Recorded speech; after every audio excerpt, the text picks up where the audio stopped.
Barbados, get up. Good morning Barbados, good morning to you. Good morning, morning, morning, morning. Good morning to you. Good morning Barbados, good morning to you. Good morning Barbados, good morning. Wake up, wake up, wake up. Morning to you. Good morning to you, Barbados. Good morning to everyone, everywhere, whether you're Barbadian or not. Welcome to today. Today is Wednesday, the 18th of March, 2026, and I am Pearson Bowen. It is wonderful having you company. Hope you had a lovely yesterday and you're looking forward to all that today brings. Remember, all that you have is now. How will you spend your time now? What will you do with the time given to you now? Tomorrow is just a dream, and hopefully we live to have that dream realized. But what will you do now? Think about it. Also, to those of you watching us on our streams on Facebook, YouTube, and our website, cbc.bb, to all of you, we say good morning, welcome as well. Thank you for making the opportunity, taking the time to do so. And I encourage you always to share the show. Let's build the community, share the love. And as you bring others along as well, just tell them what we do. Give them some ideas to what we do, and we appreciate you doing so. Talk among yourselves, talk to us as well. We love to read your comments. And if you know of something or someone who has a story to tell, then please tell us about it. And you can also reach out to the show at any time by sending us an email. The email address is right there on your screen. I want to make sure you see it so you know how to spell it. It's Mornin Barbados, Mornin Barbados at cbc.bb. Mornin Barbados at cbc.bb. Reach out to us via that mode and we'll be happy to respond. And for those of you who do, thank you for doing so as well. It's Wednesday. It's the day before Q Day, so I'll tell you before the show is done where Q in the community will be tomorrow, because I know a number of you every single day, every single week look forward to that Thursday activity. So we'll let you know where to go tomorrow. But today being Wednesday means that we are a couple days away now, literally, from rocking our socks. That's right. The Barbados Down Syndrome Association continues to encourage us always to stand with them for people with Down syndrome who are marvelous people. So we get a chance to show that support by rocking our multicolored socks.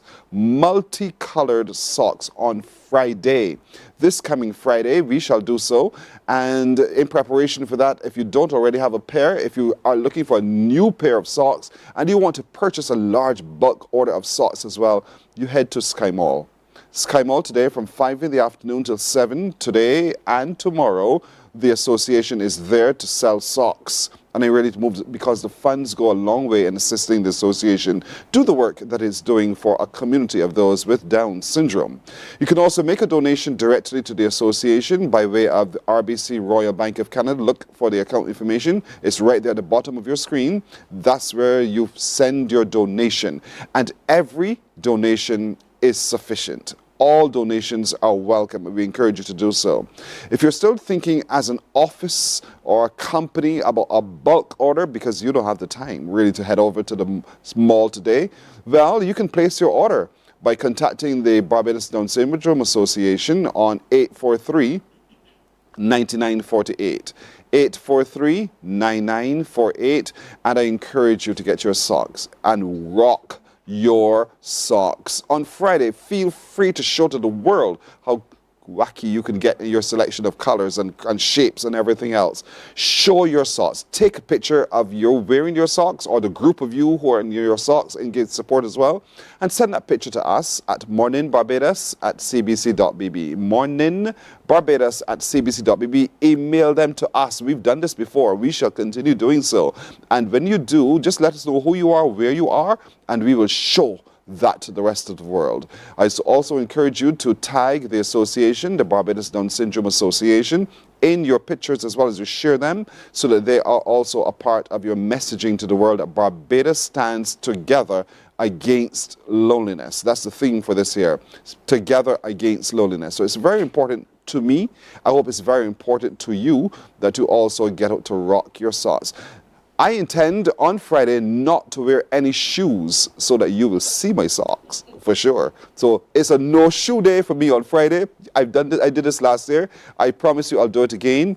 I already have pairs of socks because I'm still undecided as to how I want to look on Friday, but hey, I'll be rocking my socks, so rock your socks as well. Team Morning Barbados, we shall all be rocking our socks as well, and so we're excited about the different ways in which we want to show to you how we also stand with the Barbados Down Syndrome Association about rocking our socks.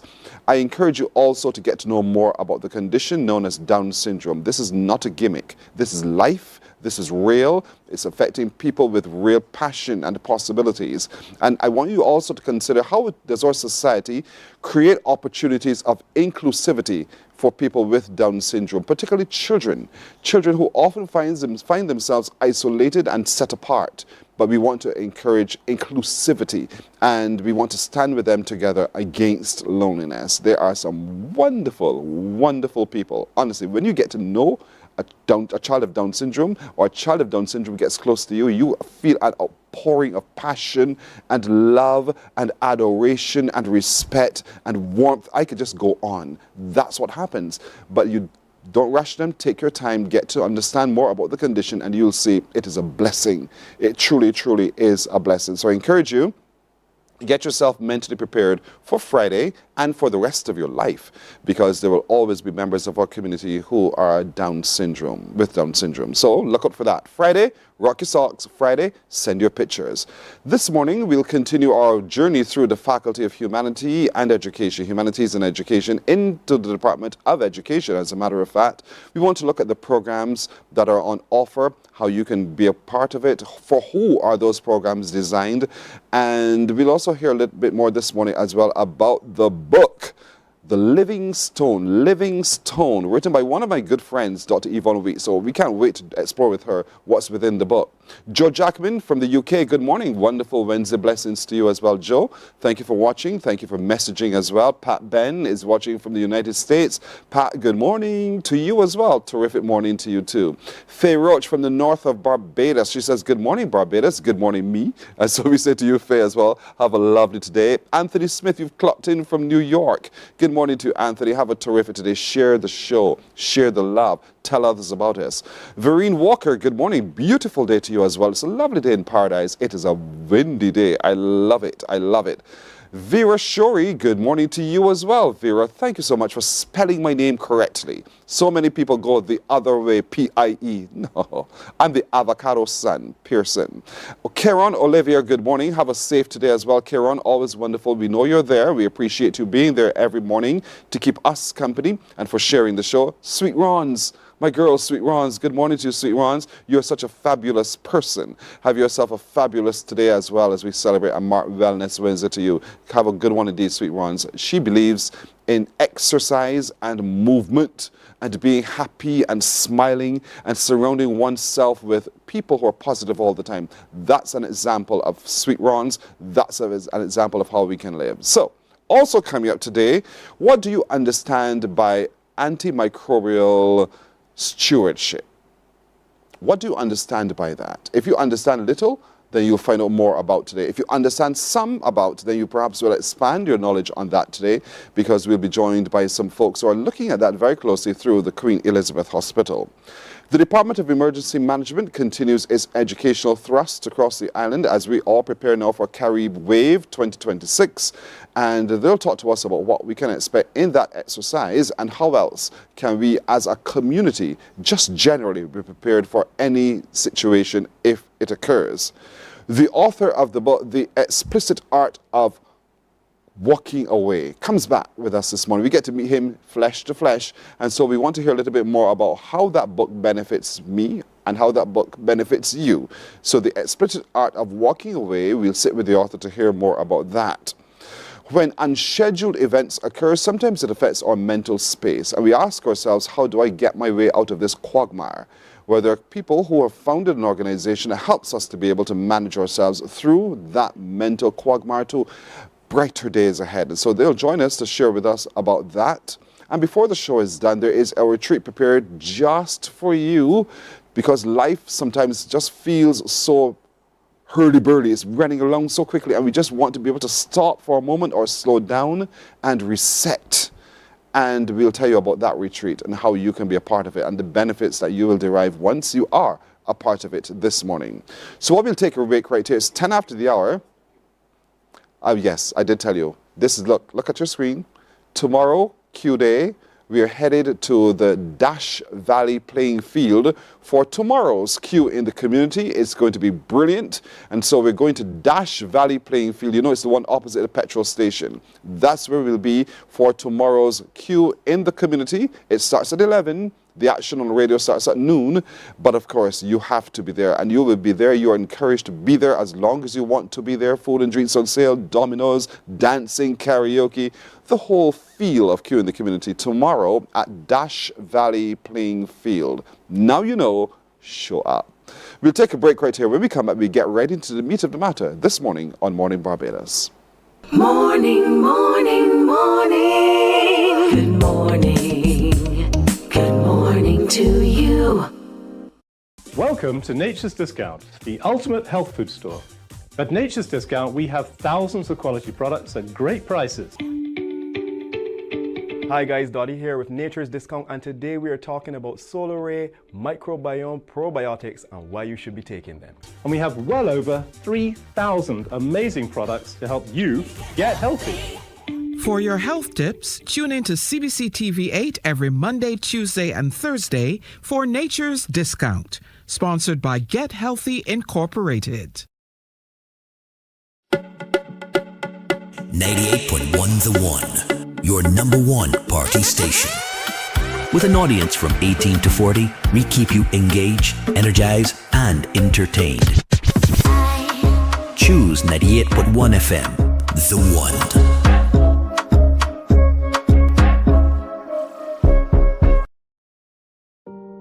Hey there, it's Mahalia. I want to share something that might be really helpful. If you're feeling anxious, overwhelmed, depressed, or lonely and have no one to talk to, call Lifeline Barbados.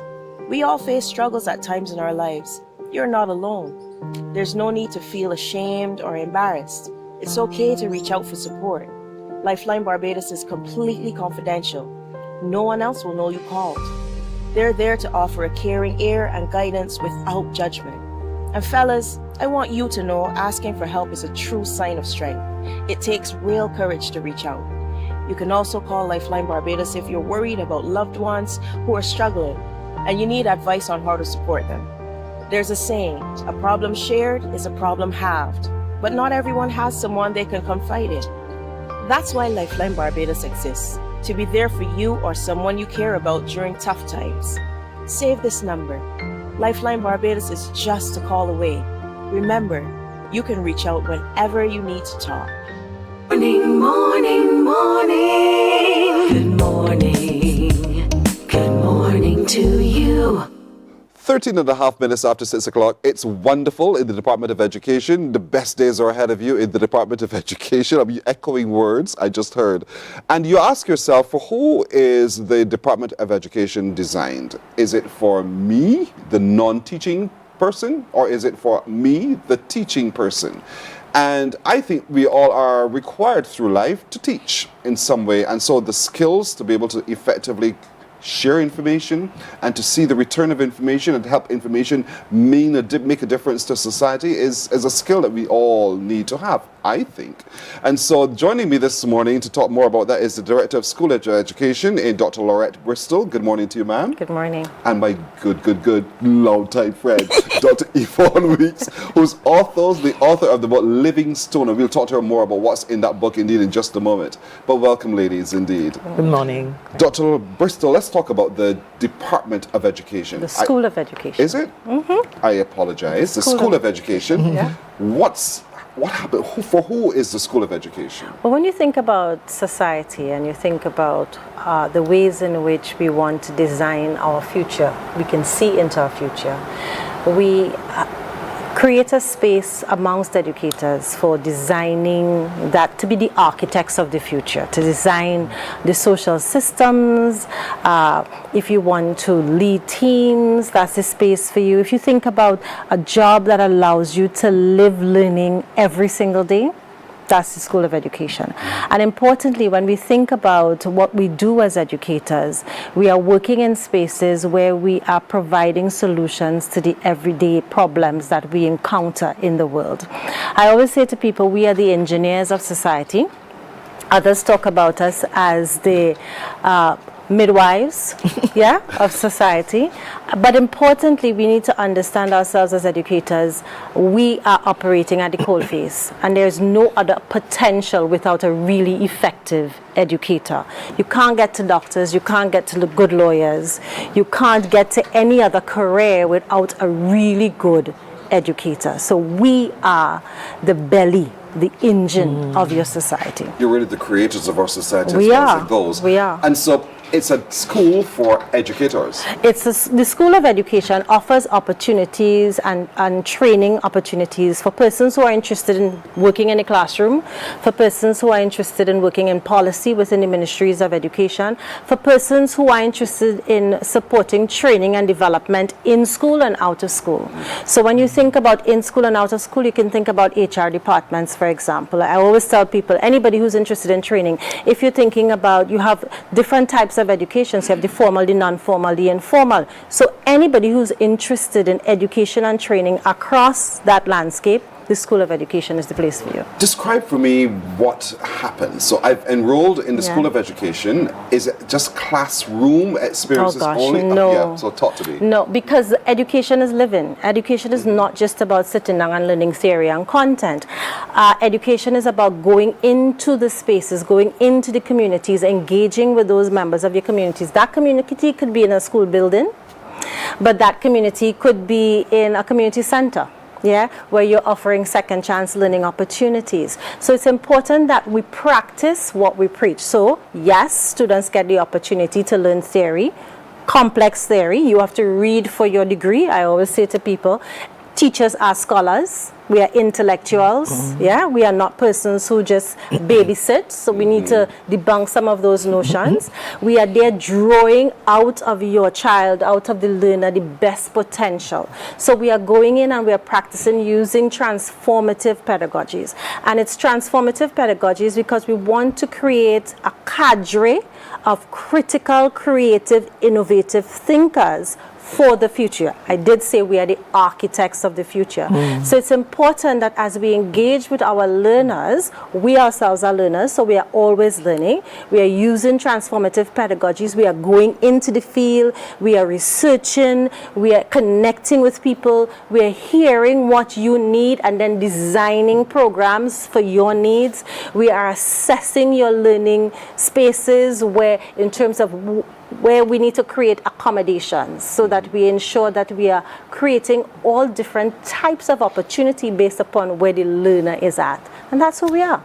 It sounds so exciting, doesn't it? It's as simple as that, but that's who you are. That's who we are. And so when one enrolls in the School of Education, because the person is much more than the book alone. The person has feelings and emotions and problems. And so are there programs within that are subsets of whatever it is that we're studying for that we can specialize So in? we can specialize in a range of different streams.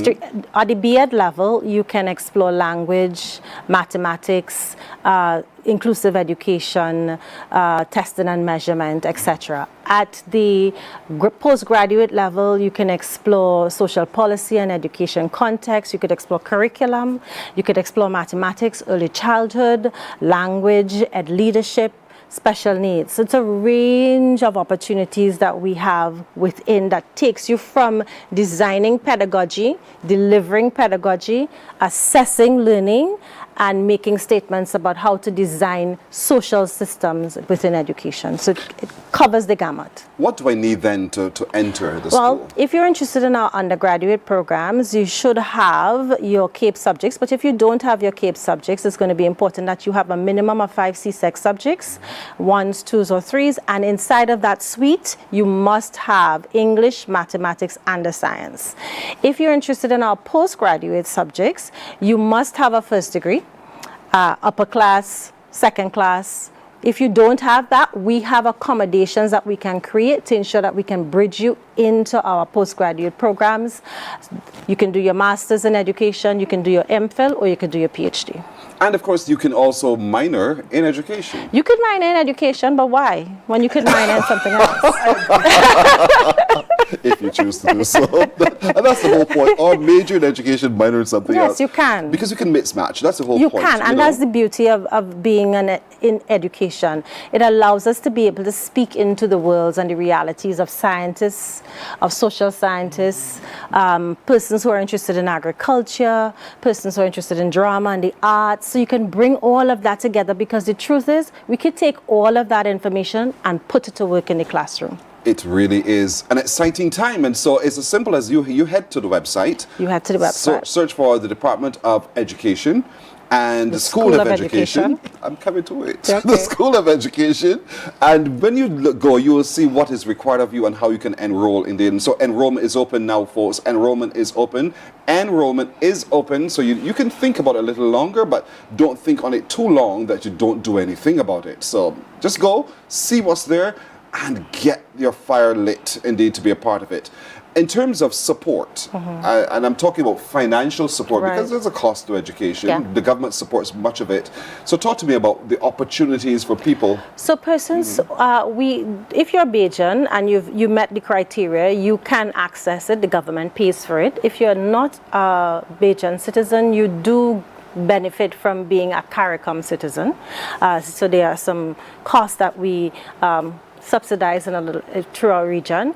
And importantly, if you run into problems, we do provide bursary support for our students based on need and based on your progress through the program. So it's not a given, but it's an opportunity that is available for students who find themselves in financial situations where we want to support your success towards the end.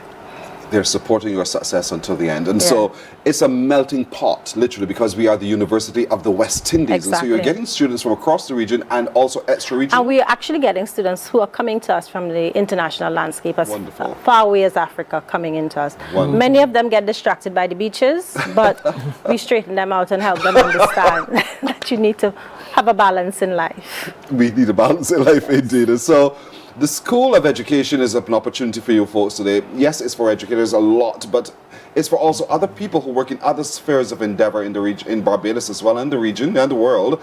Whether you're in HR, in other policy development places as well, the School of Education helps to shape your mind as we help to shape our future and our people as well. We're going to take a break, but as we go to break, I want to hear from one of the students of the benefits of being a part of the School of Education. We sometimes struggle to figure out exactly where we're going. And so life is about finding our way. At the UWI Cave Hill School of Education, we offer you paths to your future as an educator. And even when you think you know where you're going, our School of Education postgraduate offerings reveal many more possibilities.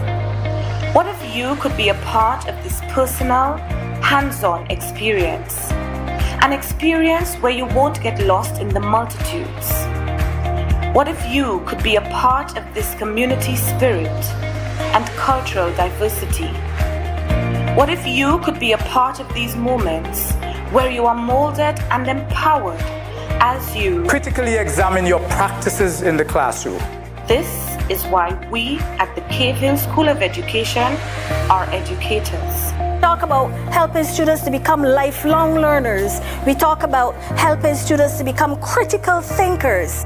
We live for these moments when we learn with you and grow with you. You've got to want change, and somebody has got to decide, I will lead the way to bring about that change. Come be a part of the UWI Cave Hill School of Education experience and make lifelong regional contacts. This is an experience like no other, as you connect with dynamic thinkers from all over the world. UE School of Education, Cave Hill was my first choice. Make it your first choice today.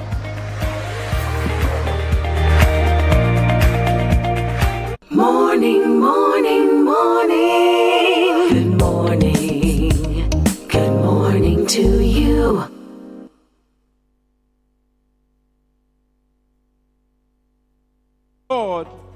will not give you a job. God will not call you to do something and then not give you the capacity to have it, to make it happen. He will give you the resources, he'll give you the people. Not only will he equip you with ideas, but he will equip you with favor, as he did Nehemiah. Turn on the latest episode of Infinite Possibilities, only on CBC TV8, every Sunday at 1:30 p.m., sponsored by Covenant Life Teaching Center. Welcome to Nature's Discount, the ultimate health food store. At Nature's Discount, we have thousands of quality products at great prices.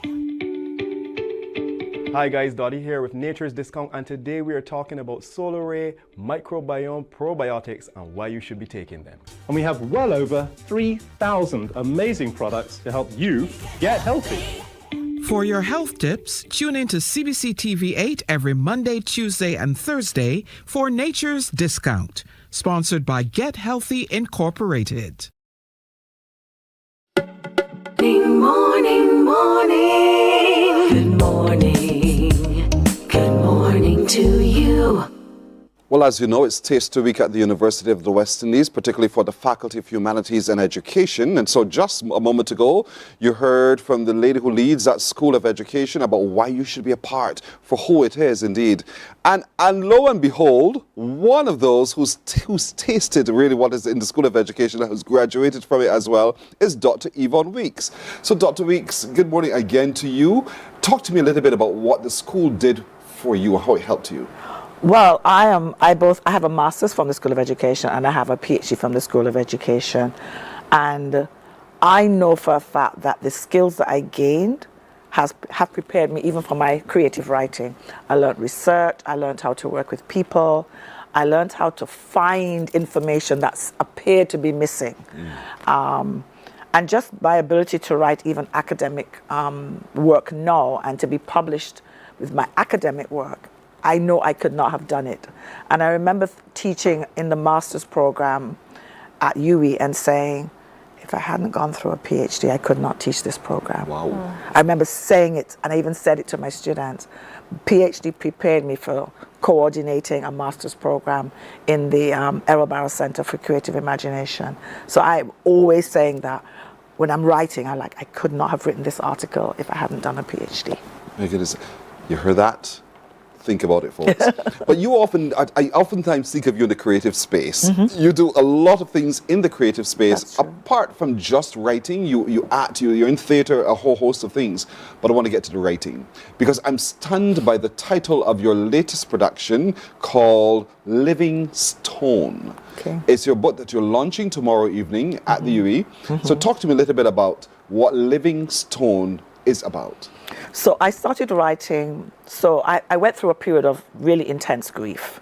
I lost a younger sister and 3 cousins within a short period of time. So I started writing short stories about the experience of grieving. But the short stories, even though I've kind of written 6 stories, every time I went to the computer, the poems came. And they came, and they came. And I was like, oh, I'm going to give up on the short stories. And one of the things that I think very clearly about, it's not just about loss in terms of death, but I've experienced incredible loss with the volcano erupting in Montserrat and having to come here, and I love Barbados, you know this already. Mm-hmm. But I just thought, why is it we don't talk about loss? Why is it we kind of skirt over it? It's an uncomfortable conversation. And when I was reading a lot of other work, whether academic work or creative work, I was like, there is a very cognitive, rational approach to understanding grief. But are we feeling grief? Are we understanding loss? So, the collection is not entirely about loss. It's entirely about loss, let me be truthful. But it has 3 sections. One section is very much a portrait of my life, because I'm a memorist, as you know, an award-winning memorist. The second part is much more about my advocacy work, how I feel about gender-based violence, how I feel about, a lot of the crisis that's going on in the world. And then the third part deals with attitudes to dying and death. But ultimately, I see myself as a living archive of Montserrat and I started to experiment with the metaphor of stone. You know, a stone can hurt. A stone is can be broken as well. A stone can be mobile and fixed, and so that's where I started. I am the living stone, and it's very much an oxymoron, right? But it is an exploration of loss, and some of it is quite funny because I wanted to actually show that it's not just about tears. Yes. It's about how we navigate joy while we walk with sadness. So for me, as my mom had died quite recently, it's very much an honest, authentic approach to loss and to grieving, which I didn't find in other people's work. There's a phrase that we tend to use, oh, if these walls could talk. The walls are made of stone generally. Yes. And so lots of memory is stored in the stone. Yes. Without us even realizing, we paint it over, but the memory is still there. We wash it, it comes right back every time. Right. And so the book, to my mind, chronicles all of that there's some things that cannot be erased, but in not being able to be erased, we have to, at some point, celebrate it and realize that's its character. Right. And I'm supposing that when I read the book, that's what I also realize. Right. So the last poem, for example, is definitely about hope. It's about healing. The last few poems, you know, death isn't something to be scared of. You know, you just have to live your life honestly and authentically. So that's what the book is about. The poetry. Honestly and authentically. Authentically and with integrity. And with integrity. And not be ashamed of the story you tell. Because oftentimes that's what we do. And we dumb it down. We don't want to talk about that, but that's part of the collective of your lived experience. Yeah. And so the stone is center to what it is. And so the don't put the article there, Pearson. Living Stone is the latest of your collection of books, and you're launching it tomorrow. Yes. Talk to me about the launch tomorrow, where it is, when it is, and what we can expect. Right. So I am working with a number of musicians. I'm not telling you all of them. I'm working with musicians and a dance group. So when I do the readings, I try to find ways in which the work can be embodied. So we have dancers, a group, Powerhouse Academy of the Arts. They have interpreted one of my poems through dance. And I'm working with a pianist. I'm working with Gabby. Nice. Working with Gabby as well. And I'm also working with a drummer, Salif, who's interpreting one of my pieces. So working together. And in that, you bring to life what's in the book. Well, I'm an artist as well. I know. Can't just read. I mean, I can just read because I've read in Colombia and I've read in London, I've read in Poland, and I just read because I don't have, the resources. But I thought it would be good to do something really that captures all of the elements of who I am. I'm a researcher, I'm an actor, I'm a theater creative. So the writing is what I'm enjoying most right now, especially during retirement.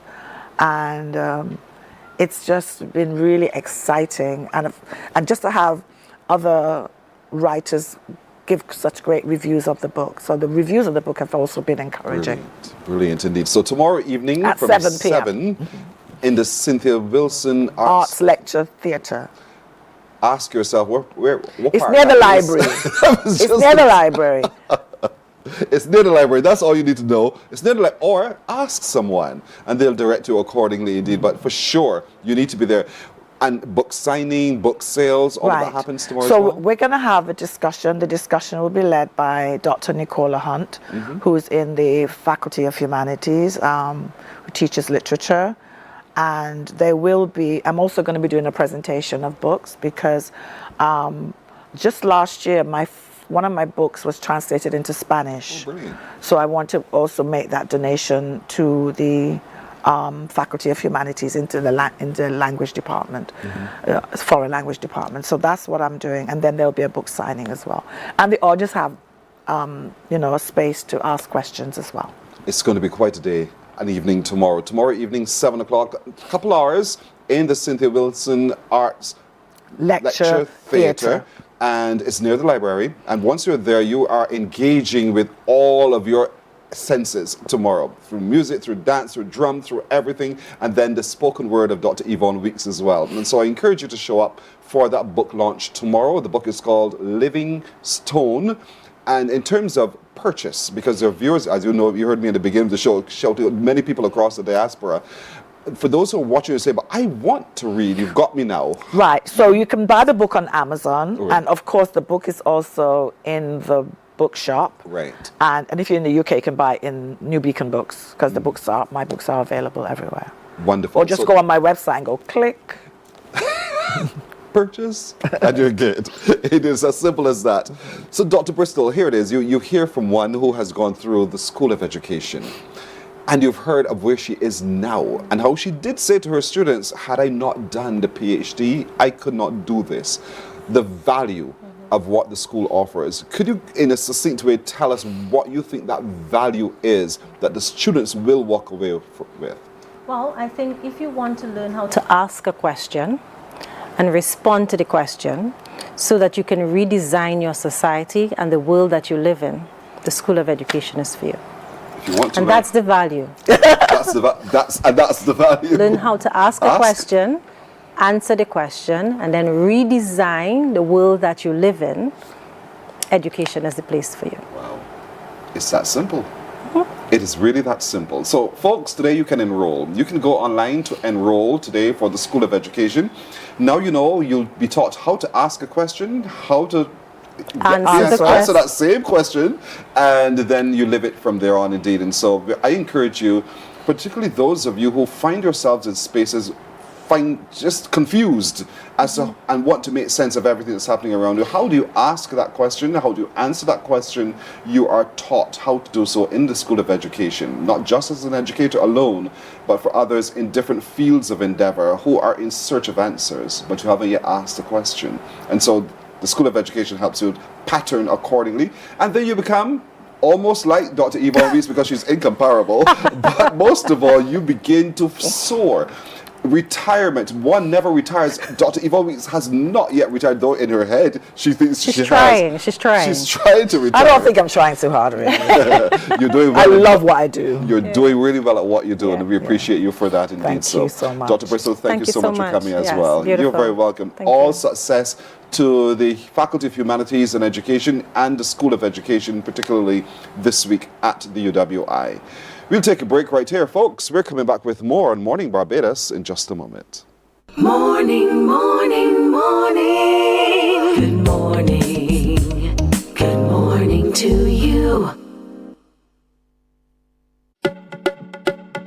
98.1 The One, your number one party station. With an audience from 18 to 40, we keep you engaged, energized, and entertained. Choose 98.1 FM, The One.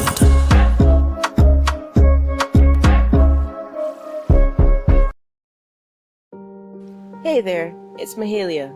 I want to share something that might be really helpful. If you're feeling anxious, overwhelmed, depressed, or lonely, and have no one to talk to, call Lifeline Barbados. We all face struggles at times in our lives. You're not alone. There's no need to feel ashamed or embarrassed. It's okay to reach out for support. Lifeline Barbados is completely confidential. No one else will know you called. They're there to offer a caring ear and guidance without judgment. And fellas, I want you to know asking for help is a true sign of strength. It takes real courage to reach out. You can also call Lifeline Barbados if you're worried about loved ones who are struggling and you need advice on how to support them. There's a saying, a problem shared is a problem halved, but not everyone has someone they can confide in. That's why Lifeline Barbados exists, to be there for you or someone you care about during tough times. Save this number. Lifeline Barbados is just a call away. Remember, you can reach out whenever you need to talk. Books open your heart, your mind, and your soul. They are educational, entertaining, inspiring, and motivating.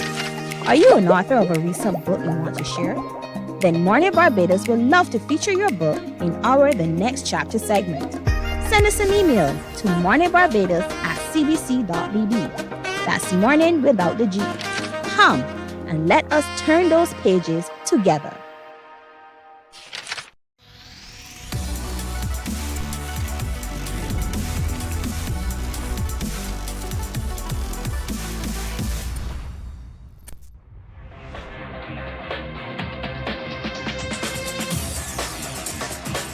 Week after week, Scold presents exciting reports and documentaries on the most varied topics of our time.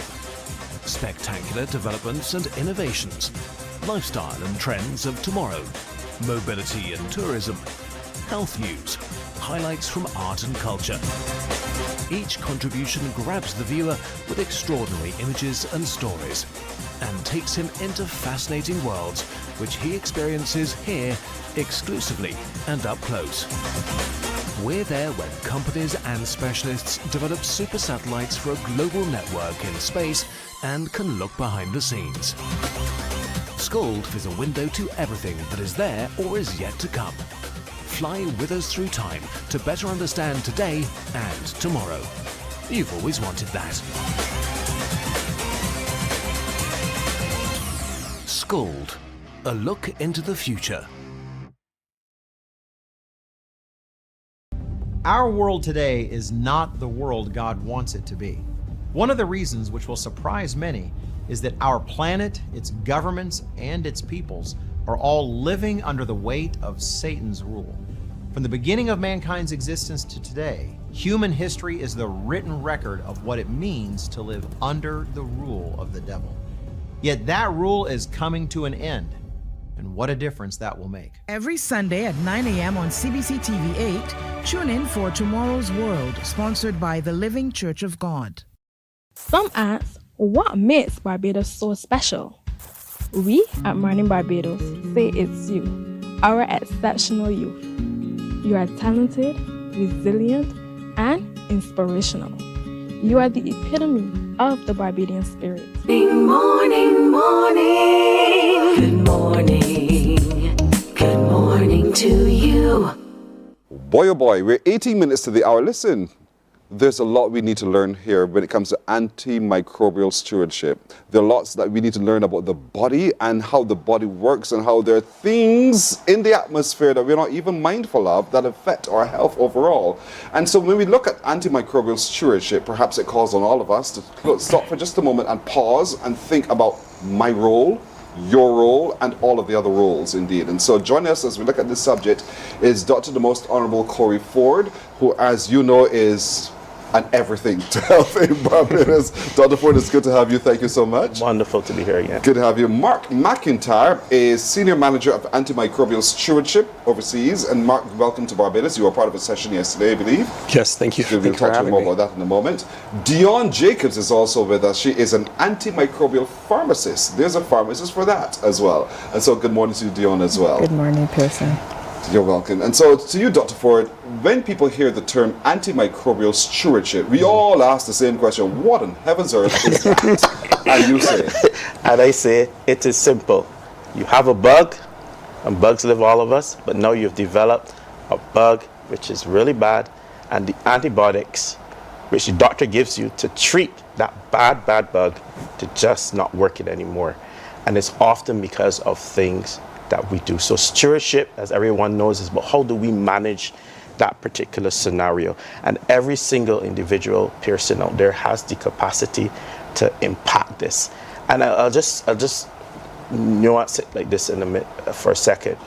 Is that if we leave this unchecked, by 2050, it will become the most common cause of death, way beyond the NCDs, way beyond. And this is information that came out from WHO. So millions of people will die because of this whole event of bugs which are resistant to the normal drugs that we give them. But what we do in our everyday life can impact that. So it's not only human health that it impacts. It's this whole concept of a One Health approach to this matter. So yes, it affects humans, but it affects animals, because sometimes we do bad things, save some of the antibiotics, and when your animal is sick, you give them some of the antibiotics. Or how we, disperse of antibiotics, we flush them down the toilet, we flush them the sink to get into our environments, to impact the environment and plants and stuff which we eat. So there's so many things that really impact this. In fact, I'll go further to say that the doctor prescribes you an antibiotic, for example, you decide at day 2 you feel better and you stop. Or worse yet, you go to the doctor, you have a cough, you have the flu, and you decide, I want antibiotics. You pressure the doctor, I need antibiotics, it'll get better. You take them, if the doctor is pressured, which they shouldn't, and after 2 days you feel better and you think, oh, the antibiotic worked, when really, honestly, you had a viral infection, you got past it, and if you didn't take the antibiotic, you will still be okay. So those are really some of the real nuances out there when it comes to this aspect of antimicrobial resistance and stewardship. Bad bugs, right? And we have this concept now, bad bugs, no drugs. That's bad for us because you can go to have dental work done, for example, and if you don't have antibiotic to treat an infection, if it comes up, you know, you can die from that. We could come to a point globally where, you know, we don't have a lot of antibiotics on the ground which can treat, you know, these bad bugs, and people just die of things that for years that you'll survive from. And I'll tell you, it'll be straightforward this morning to say that in our own country, we have these bugs. So this is not something I'm talking about from over in space somewhere else in the world. We have these bugs. We're seeing them coming in, and I told the group, you know, we see a change in the shift, so we have them, you know, in hospitals. That would be expected. This is where everybody comes, where all the bad bugs are said. We're seeing them come in from the community. In fact, a few months ago, we saw one coming in from the community, which was very significant, where there's almost no antibiotics that, you know, that are around to treat it. So what we do at the level of the community is important. So this is a whole public engagement. And as I said before, and I want you to really bear mind to this, I said that by 2050, and, you know, basically, you know, in the next 27 years, and we're going to have a problem. Who's it going to affect? The youthful people. And that's why I want to talk a bit later about what we're going to do on Saturday. But it's the youth that could be impacted with this matter, and we need to get them involved, and we need to get them engaged in this particular aspect. Yeah. Mr. McIntyre, this bug, or these bugs, we ask ourselves, but where on heaven's earth too did they come from? Is it through migration? What is it? It's a great question. I tell my students this all the time, that we are just transporters of bacteria. That's all humans are. We're just human sentient transporters of bacteria. They live on us, they live in our guts. That's part of the world. And as we go through, we have to realize that people move around. I got here from Toronto, which is 3,000 miles away, and it took me 5 hours. And you can go anywhere in the world and that can happen. And when those bugs get transported anywhere and then go into the environment, that becomes a reservoir, becomes where they stay. So humans and microbiology inhabit each other. They're symbiotic. They work together all the time. And when you have this piece of transmissible, we call it resistance, it goes into the population and then it sits there. And then sometimes, very rarely, sometimes those people can get sick from it. So microbiology is everywhere. It's all around us. We can't avoid it. And when those things happen, sometimes, occasionally, they can be very bad when they're not susceptible to the bacteria or the antimicrobials we typically would use. Sometimes you just don't know that you are resistant. Yep. And so how does, other than through sickness alone, how else would one know? What else can one do to ensure that we don't find ourselves opportunistic to these bugs? It's simple things. Wash. No, I think it's very much washing your hands, hand hygiene. Vaccines help a lot because they prevent viral infections that can then lead to other types of bacterial infections in the future. And then avoiding overuse of antimicrobials unnecessarily, because those things all pressure those things that are resistant, that don't get treated by common antimicrobials, to pop up. So the 3 things that people can do are really those things. Mm-hmm. And so, Ms. Jacobs, as the antimicrobial pharmacist, you know, you are part of the process as well in terms of managing what Dr. Ford is telling us now could become a very serious problem. Talk to me about what you engage with when people come to you, and what are you hearing, what are you picking up as the pharmacist about our health, just our own state of health, really? So from the point of view of dealing with patients at the window, once you usually explain to them how to take their medication, I find most patients are quite compliant in terms of how often they're supposed to take it and how long they're supposed to take their drugs. Working with different teams now within the hospital, I believe, well, I know for sure that the medical teams have a good understanding as it relates to how impactful resistance can have, the effects resistance can have on the population. So how they manage patients is done in a way that at the end of the day there is positive outcomes once patients are treated. So what you want from us as patients is to be compliant, to follow the rules and directions carefully, because when we do that, it's a shield of defense that we're building. If we stick to the regimen, then we protect others around us as well, and not to take it for granted that this is just my problem. I don't care about anyone else because I'm treating it in my way. But have faith and trust in the medical practitioner and the pharmacists like yourself who better understand what is required to avoid infection for others as well. That's what you're saying to me. Yes. It's alarming. Dr. Ford says in 24 years we could be in a big problem. We look at that right after this break. Morning, morning, morning. Good morning. Good morning to you. Some ask, what makes Barbados so special? We at Mornin Barbados say it's you, our exceptional youth. You are talented, resilient, and inspirational. You are the epitome of the Barbadian spirit, testing the boundaries of your creativity. If you are an entrepreneur, artist, baker, designer, author, or have done anything you think should be highlighted, email us at morninbarbados@cbc.bb. Let us show the world our exceptional Bajan youth. From the beautiful shores of the gem of the Caribbean, Barbados, home of the amazing Harrison's Cave, the tantalizing Oystins Bay Garden, our historic garrison, the indigenous road tennis, and the friendliest people in the world. We are 94.7 FM, the ultimate Bajan experience. There is a saying, you can find a Bajan anywhere. Are you a Bajan living abroad? Or do you know of one who has migrated to another country? Well, we at Mornin Barbados would love to have you or them on our Bajan Afar segment. Share your amazing stories, experiences, and how you have adapted to a new culture. Morning, morning, morning. Good morning. Good morning to you. We just have about 7 minutes, but you know, Dr. Ford just painted a picture for us that caused us great pause. And so, what are we doing about it, Dr. Ford? So we as a country have done so much. In fact, we've done it at a national level, at a regional level, and an international level. You know that Barbados, at the last UN General Assembly, a year or so back, had a total mix in terms of other countries coming together to decide that this was one of the major global issues.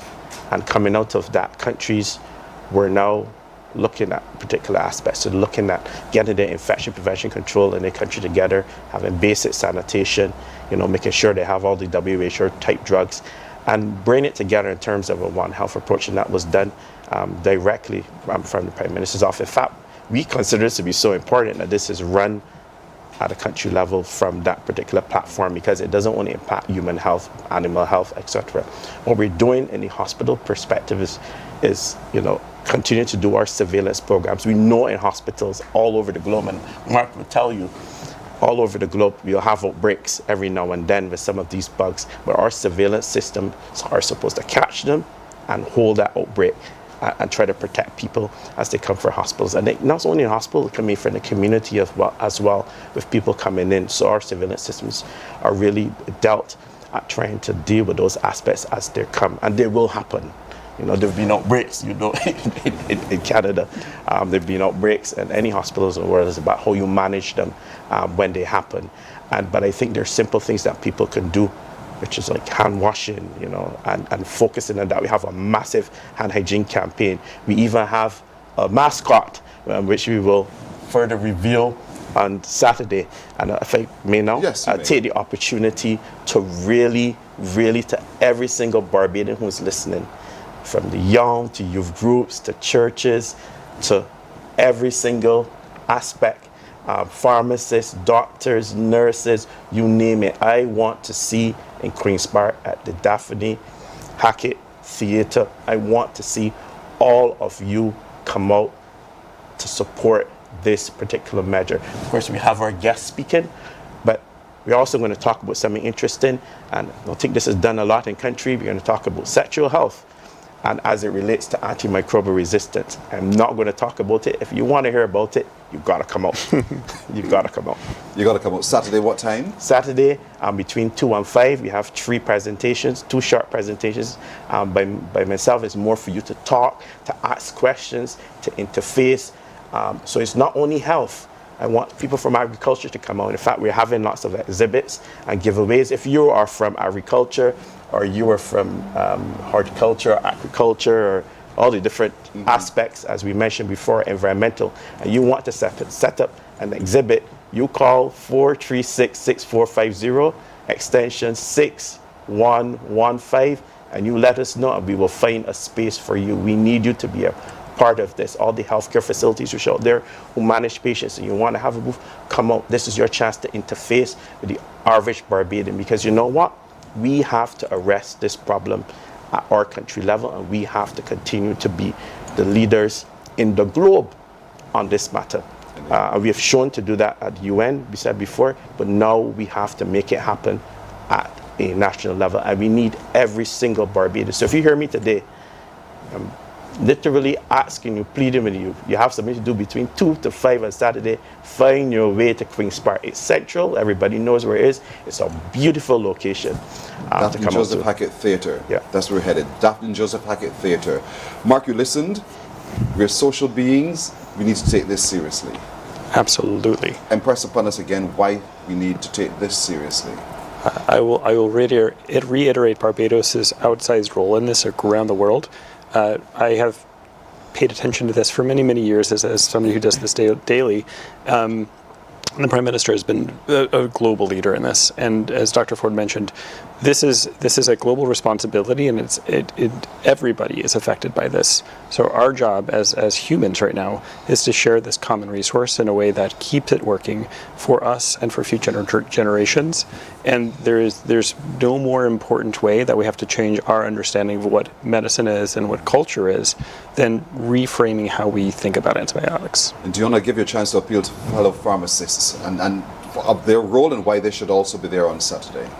Agreed. So I'm appealing to all pharmacists, both in private and hospital settings, to come out and support and explain to the public our role as it relates to stewardship, which is encouraging patients to take their medication as prescribed and completing it from the beginning to the very end, encouraging patients to return any unused medications to their pharmacies, because that can have a significant impact on the environment. So we hope to see all of the support on Saturday as well.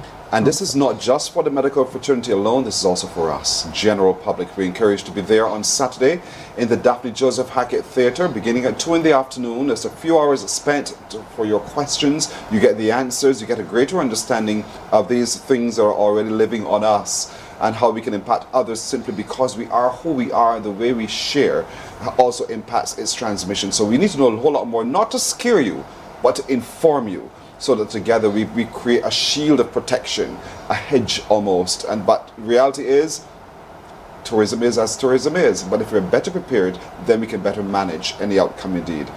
Dr. the Most Honorable Corey Ford, thank you so much again for joining us. Absolutely, pleasure to be here. Yes, always. Yes. Mark McIntyre, Senior Manager of Antimicrobial Stewardship in Canada. Good to have you. We're looking forward to your presentation as well on Saturday. And Dion Jacobs, so excuse me, is this antimicrobial? No antibiotics required. Thank you. Was an antimicrobial pharmacist in the hospital setting as well, and a private. Thank you so much for joining us. Thanks as well. for having me today. You're very welcome. We'll take a break right here. We're coming back in a moment. Morning, morning, morning. Good morning. Good morning to you. There is a saying, you can find a Bajan anywhere. Are you a Bajan living abroad? Or do you know of one who has migrated to another country? Well, we at Mornin Barbados would love to have you or them on our Bajan Afar segment. Share your amazing stories, experiences, and how you have adapted to a new culture. Send us an email to morninbarbados@cbc.vb, and together we will travel the world.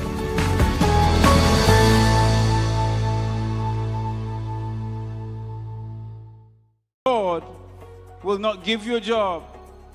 God will not call you to do something and then not give you the capacity to have it, to make it happen. He will give you the resources, He'll give you the people.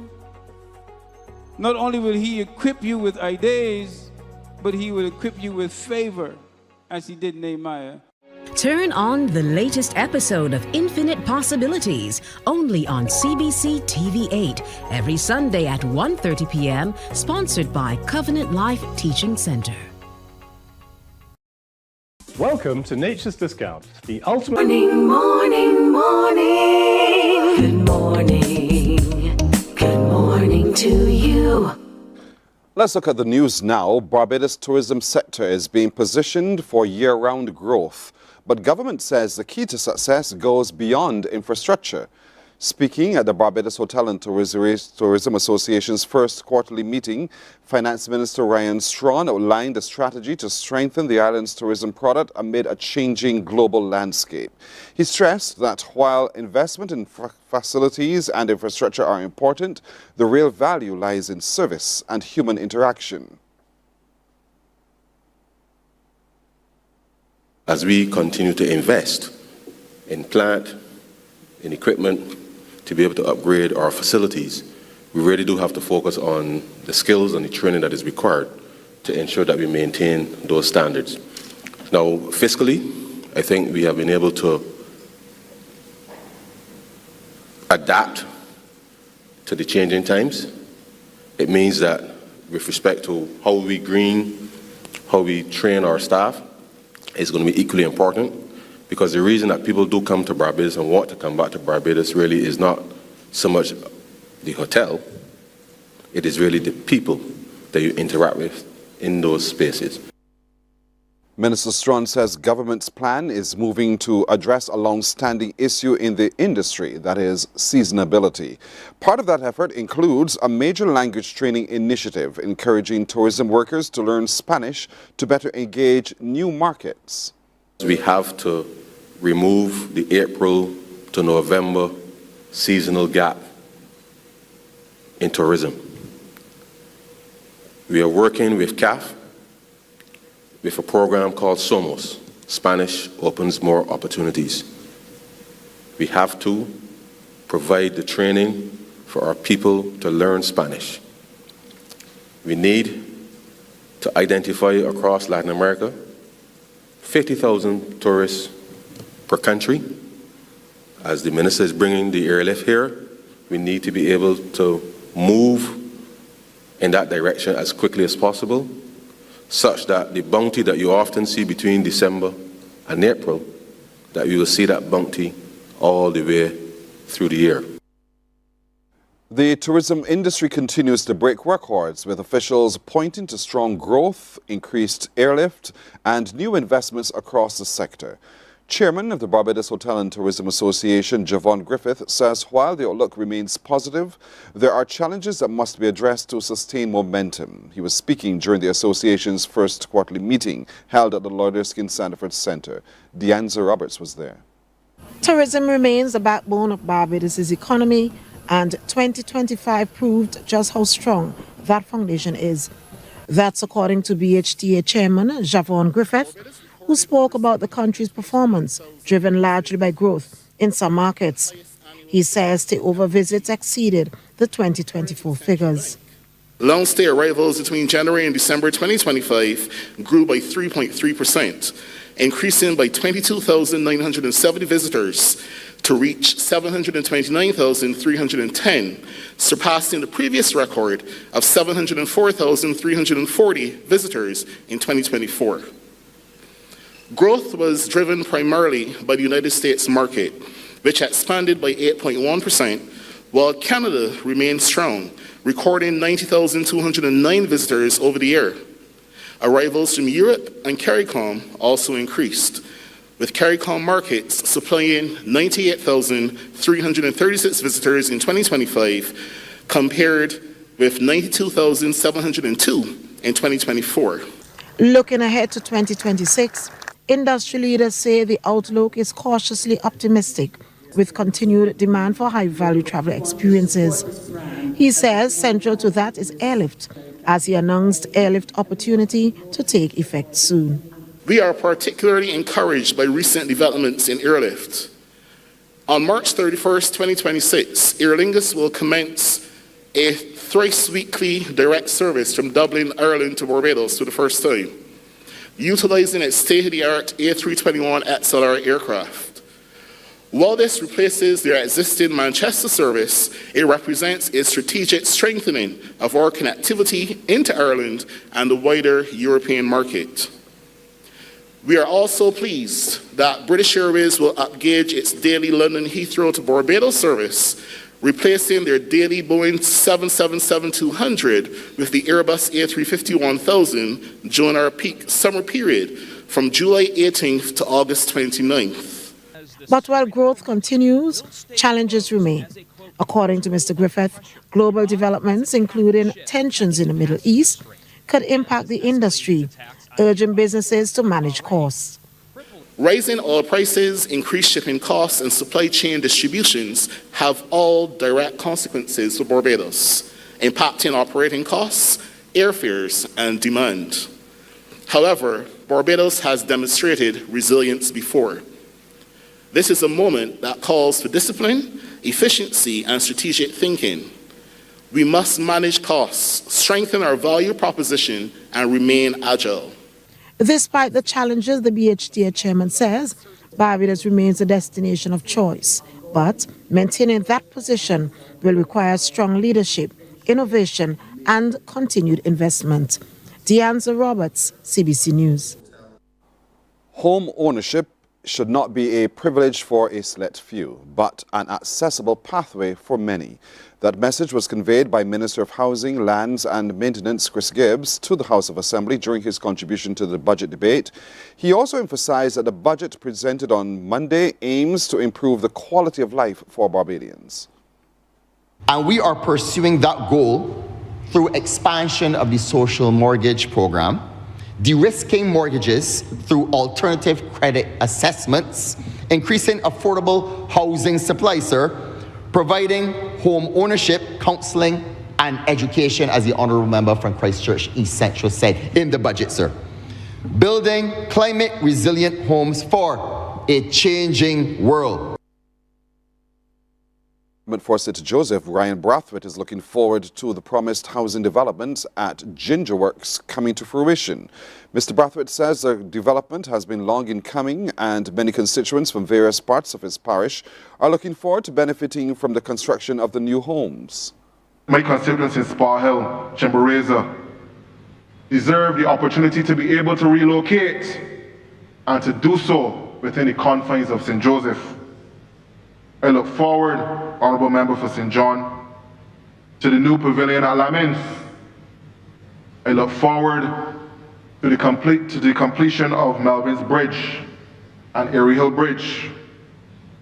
I look forward eagerly to the continued road rehabilitation and bridge rehabilitation that connect several communities within St. Joseph. It is also calling for government to revisit the establishment of the Scotland District Authority. One that can coordinate, manage, and address the unique challenges that face the Scotland District. And the Scotland District is a part of Barbados that is so very important to us. Minister of State in the Ministry of Health and Wellness, Davidson Ishmael, says work is continuing on the Health Information System, a project that he says, once implemented, can speed up the backlog of surgeries at the hospital. He says the days of patients not being able to get records from the Queen Elizabeth Hospital because of it being misplaced will soon come to an end. According to him, this has caused delays in many cases where people are awaiting procedures. Work continues and is in this estimates for us to continue to advance the work on the health information system. Mr. Speaker, I have come into the Ministry of Health and I've been constantly hearing about the horror stories, I would say, of persons who have been waiting for inordinately long times for procedures, surgeries, etc.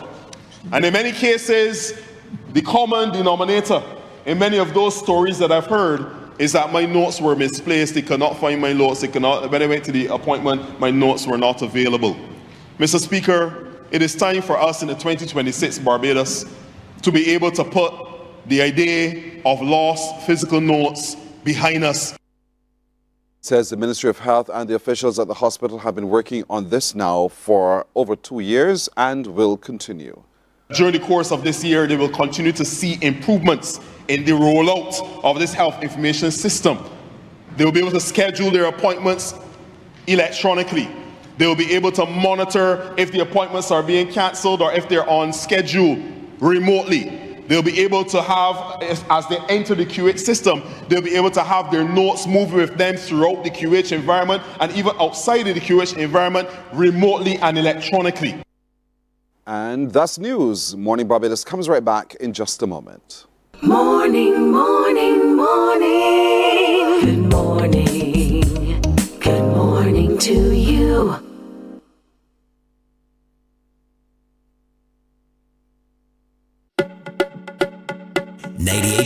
The One, your number one party station. With an audience from 18 to 40, we keep you engaged, energized, and entertained. Choose 98.1 FM, The One.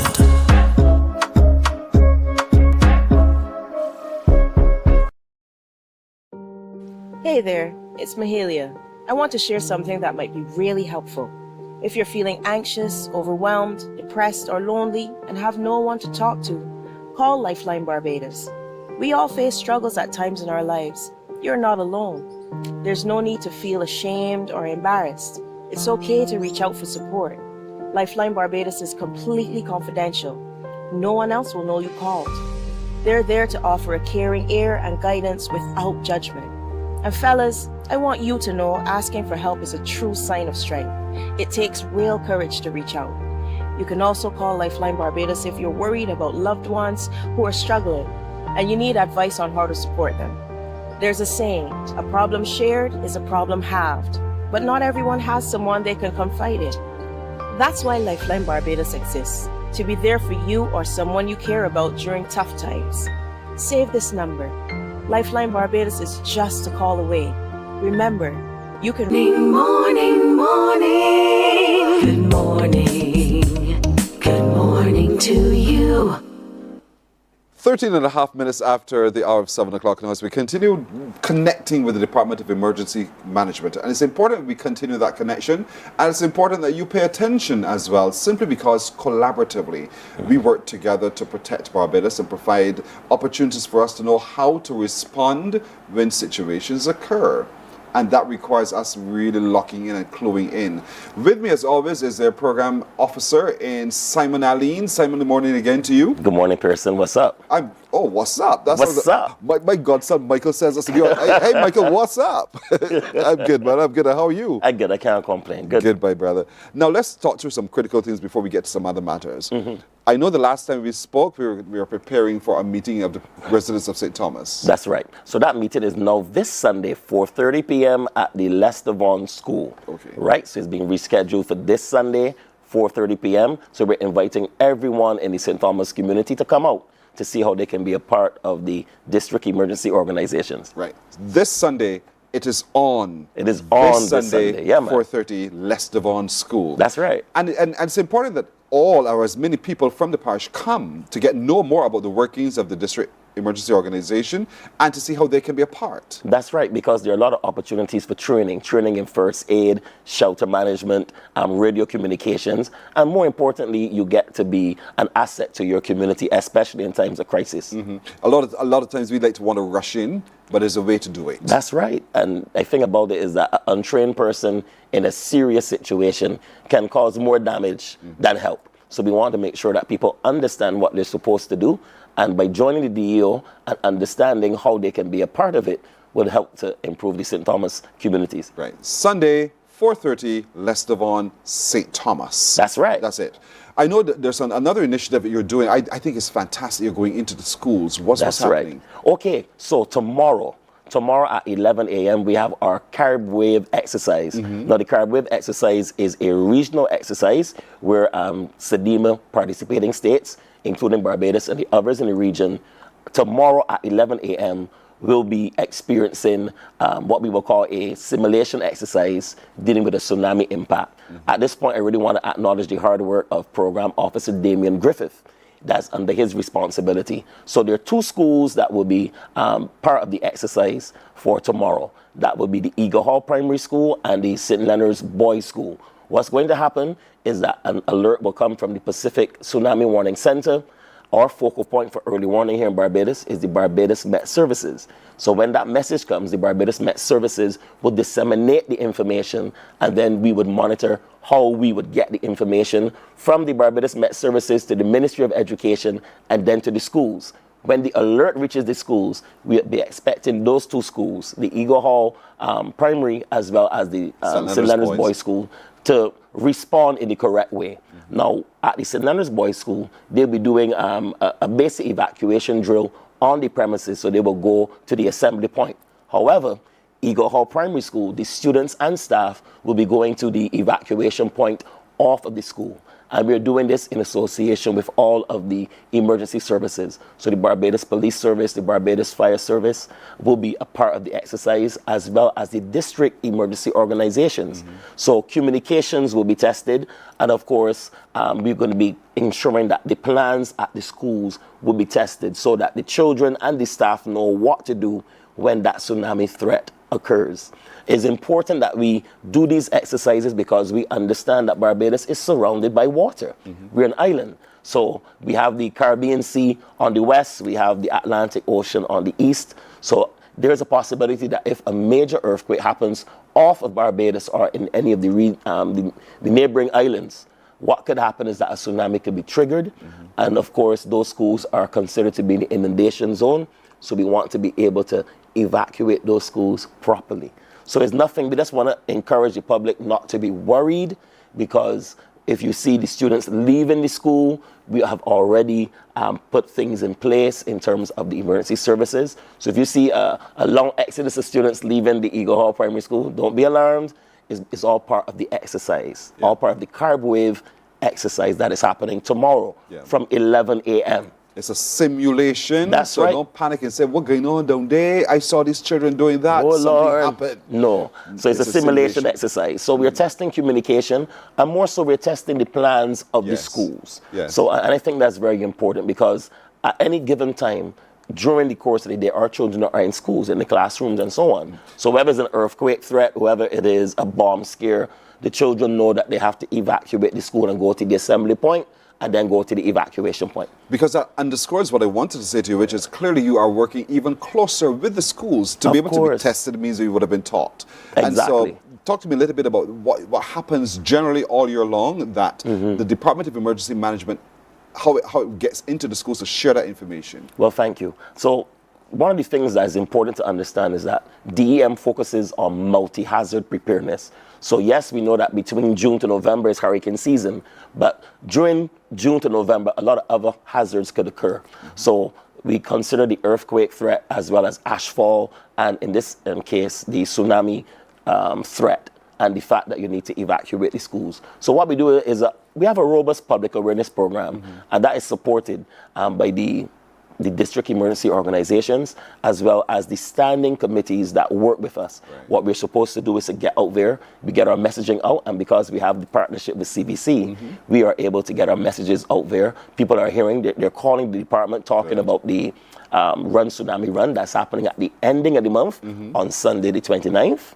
So we do our best to get our message out there, and we use social media as well. So I really want to applaud the work of Mr. Nathan Gibbons. He's our PR consultant. He is the one that works tirelessly to upload information to our social media pages so that people know what's going on Facebook, on Instagram and on X, or what we call Twitter X. And I really appreciate the work of the Department of Emergency Management, and all of you officers, because you do phenomenal work. And there are few of you, but somehow your voices are so large. We hear it, we get it, and that's important. Yes. Part of what you also do with the schools is you do a reading program. Oh, yes. So how does that work? Right. So every year we adopt a particular school. So we've finished, we're completing the work with adopting the St. Lawrence Primary School. So now we're going to be adopting the St. James Primary School. So basically what we do is that we go into the schools, we teach the children about radio communications, about hazard identification. And one of the things we've been doing is reading a book by Dr. Alexia Cook. It's called Hannah and the Big Wave, dealing with the tsunami threat. So up to yesterday, we had the students at the St. Lawrence Primary School. They were getting some information about the tsunami threat and what to do. And we also gave a donation of a park bench to the school. So it's not only part of public awareness, but branding for the Department of Emergency Management. I'm quite sure that people would have seen our DEM branded bus with this same blue. That's why I just want to let the public know I have other shirts. But whenever I'm on in the media, I wear this blue shirt. That's your uniform, so to speak. That's pretty okay. much, right? Yes. So whenever you see the bus and you see this blue and the yellow logo, that's the DEM bus. So we're trying our best to get the message out there. So I want to even commend our director and deputy director, Miss Carrie Hines, our director, our deputy director, Major Robert Harewood, program officers, Julia Rollins Bentham, as well as Joyanne Johnson, and the rest of the consultants. We have Tonya Blackman, as well as Mr. Selwyn Brooks, and all the DEO members who will be out there with us tomorrow, because we also have the supplementary emergency operations centers, or SEOCs, that will be stood up to monitor the traffic on the radios. So remember that early warning is very important, and early warning is most effective when you have your media partners on board with the radio stations, as well as the radio and the alerts on your phone, which will say exercise, this is a test. There's a tsunami threat for Barbados or whatever. So that's what will be happening tomorrow. All that will be tested tomorrow. Yeah, and we want to encourage people to download the BMS Insight app. It is for your Apple phone as well as on Android. You just have to go into the various programs. Just download BMS Insight to get all your weather updates, as well as any early warning on any hazards that occur. So we want to thank our partners, Coastal Zone Management Unit and the Barbados Meteorological Services, for working with DEM, because we're doing coordinated, comprehensive disaster management. And that's so important. I'm very excited about it, as you can see. Me too. I feel your excitement. And so I saw the bus. I was behind the bus. Oh, wow. I saw you could scan the while code, you were there as well. That's right. It's even on my shirt as well. I saw that too. Yeah. And so that's the whole point. You're making it. You're taking the information in non-traditional ways into the communities. That's it. But it's for us to engage with that information. It's us for not to look at it and look away from it, but to pay attention to what's going on. It's for our public safety. So if you download BMS Insight, INSIGHT. All right, man. Come to the front of the class. You can spell, man. That was my seat at the front of the class all the time. In case you didn't know. That's why all the teachers knew Boyd. And so that's important, that once you download that, it provides you all the details to the weather and other information that you absolutely need. So it keeps you prepared and keeps you ready and keeps you ahead of the game. BMS Insight, download it on your Apple or your Android phones. That's right. And keep it handy. The alerts will come out. The alert probably will come out tomorrow to alert you to a possible threat. And so we want you to know that there is a mere simulation exercise tomorrow. It's just a simulation. It's just a simulation. It's not real. It is not for real. It's not for real. But it teaches us, if it's for real, what we need to get right. That's and so right. the assessment of it is happening tomorrow. That's right. And that's what you're going to be doing as well. Right. So for me, I will be stationed at the St. Leonard's Boys School. So I'll be monitoring the messaging and also how the school responds when they get the message. In terms of student leadership, in terms of communication of the staff to the students, and getting the students to the safe zone or the safe area, which is very important. We live in times where at any point a hazard can occur. Absolutely. Right? We've seen in Barbados, even in terms of mass casualty incidents, we have major bus crashes sometimes. So we are aware at the Department of Emergency Management that we need to inform citizens about what to do and to be not reactive but proactive. Correct. You get the information, you know how to process it, and you know what to do. You get the information, you share it. Hey, this is happening. We need to get to higher ground. If you're at the beach and you see the sea receding in an unusual way, get to higher ground. You hear a strange roar coming from the sea, get to higher ground. If it's a major earthquake and you're at the beach, leave the beach and get to higher ground. Go further inland, or you do vertical evacuation. Yeah. Inside here, we'll drop, cover, and hold those. That's right. Yeah. That's right. That's the first thing you remember. Cover and hold. All right, We'll DCH. not forget. And that's the point. That's it. That's the point. So that's why the repetition is important. Yeah, It is absolutely. important. And I'll tell you, some of the children are amazing. When you see the primary school children and they know what to do, how they respond, they're the ones that they're, oh, okay, teacher, we got to stop, we got to drop, cover, and hold, and then we go outside to the assembly point. So they're excited about it. I love it. It's all for our safety. That's Thank right. you so much as always, Thank you, Pearson. I appreciate you coming all the time to talk to us about That's this. right. To drill it in our heads so that we get it right should a situation occur. Thank you. You're welcome. Morning Barbados comes back with more in just a moment. Morning, morning, morning. Good morning. Good morning to you.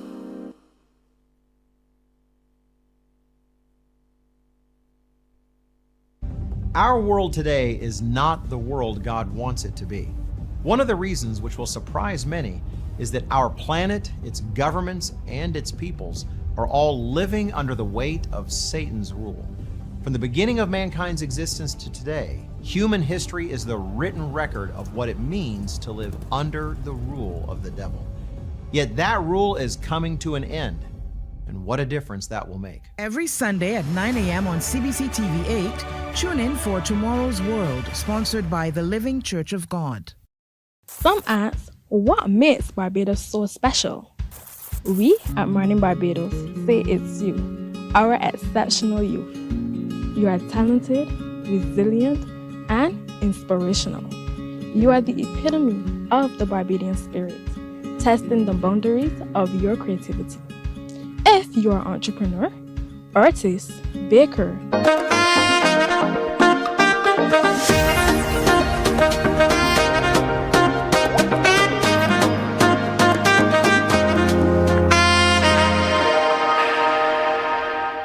27 and a half after 7 o'clock. If you're browsing the bookshelves, you oftentimes tend to look at either the picture or the title that would cause you to reach for that book.